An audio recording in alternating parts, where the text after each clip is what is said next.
iyada oo maanta guud ahaanba wadamada caalamka muslimka si weyn loogu oogay togashada salaada Ciid al-Adha magaalada Boorame ee xarunta gobolka Awdal Saaka waxay ka mid ahayd goobaha sida aadka looga tukaday salaada Ciid al-Adha. halkani waa masjidka jaamaca magaalada Boorame waxaa togashada salaada Ciid al-Adha kala soo qayb galay bulshada, wasiirka wasaaradda ganacsiga Soomaaliland iyo sidoo kale culamaa diinka gobolka Awdal.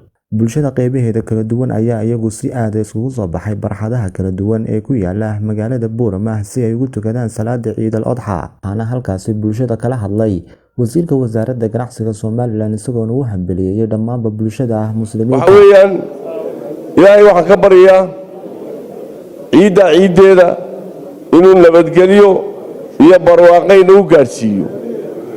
ilaahayna ha inoogu wado caafimaadka dadkii oo ku dhal cudurkan aafeeyay wax kasta ay sameeyaan boo meel ka galan laayihiin innaka gaar ahaan waa innaka afkooda bannaan loo wada xidhan yahay haddana loo baaba'aya.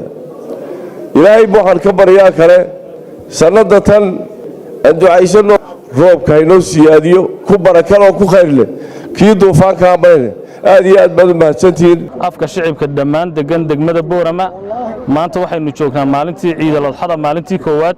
waxaan tahniyada ciida u dirayaa dhammaan ummadda islaamka ah meel kastay joogaan, dhammaan ummadda afka Soomaaliga ku hadasha, dhammaan ummadda reer Soomaaliland ugu horeeyay madaxweynaha Soomaaliland madaxweyne Muuse Biixi Cabdi, madaxweyne ku-xigeenka Cabdiraxmaan Cabdullaahi Ismaaciil Saylici, dhammaan ummadda reer Boorame. maanta waxaan ku tukanay salaadii ciida Sheekh Cismaan. waxaan u mahadnaqayaa bulshada degan Sheekh Cismaan iyo dhammaan degmada Boorame. waxaan leenahay kullu caam wa antum bikhayr. kullu caam wa antum bikhayr dhammaan ummadda muslimiinta ah meel kasta ay joogaan, gaar ahaan bulshooyinka reer Soomaaliland, gaar ahaan bulshooyinka gobolka Awdal. halkan waxaan uga direynaa hambaliyada Ciid al-Adha oo ah ciid barakaysan. dhammaantii waxaan leenahay ku ciida bashbash iyo barwaaqo iyo nabadgelyo. maanta waa Ciid al-Adha, waa ciid barakaysan weeye sidoo nabigeenu sallallahu alayhi wasallam uu tilmaamay. wuxuu nabigu ku tiriyay maanta inay maalmaha waaweyn ee ilaagtiisa ku weyn ay ka mid tahay. waxaan tahniyad ballaaran aan u diraynaa dhammaan dadka muslimiinta ah, gaar ahaanna dadka Soomaaliyeed meel kasta ay joogaanba dal iyo dibadba. ilaahay subxaanahu wa ta'aala waxaan ka baryaynaa sanadkiisa ilaahay amni iyo amaan iyo iimaan iyo toosnaan ilaahay subxaanahu wa ta'aala inuu nagu gaarsiiyo. ilaahay subxaanahu wa ta'aala dadka muslimiinta dhammaantood waxaan uga baryaynaa inuu amaasha ka aqbalo.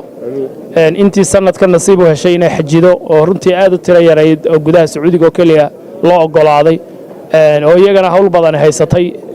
ilaahay subxaanahu wa ta'aala amaasha ay sameeyeen inuu ka aqbalo. ilaahay subxaanahu wa ta'aala ha u gargaaro muslimiinta meel kasta oo ay ku dhibaataysan tahay. guud ahaanna dadka muslimiinta waan u tahniyadeyn. waa Jamaal Cumar Tubeec, telefishinka Badda Cas 24 TV magaalada Boorame.